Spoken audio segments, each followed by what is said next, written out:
పవన్ కళ్యాణ్ని కెలికితే పబ్లిసిటీ వస్తుంది, ఏదో ఒక రకమైన పబ్లిసిటీ. ఆ పబ్లిసిటీ కోసం కెలికే వాళ్ళే ఇప్పుడు నడుస్తుంది.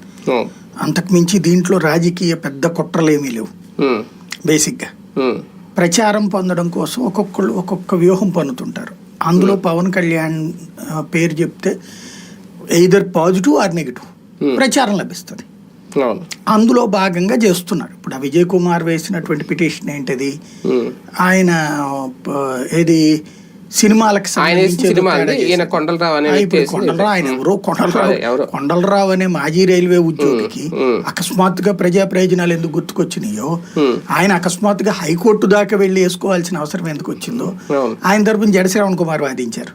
ఇప్పుడు అంటే ఒక ఇదంతా ప్రచారమే ఇందులో వచ్చేది, అంతకు మించి ఏం లేదు. పవన్ ని తిడితే ప్రచారం వస్తుంది, పవన్ ని పొగిడితే ప్రచారం తక్కువ వస్తుంది, పవన్ ని తిడితే ప్రచారం ఎక్కువ వస్తుంది. అందుకోసం తిట్టేవాళ్ళు ఎక్కువ ఉన్నారు.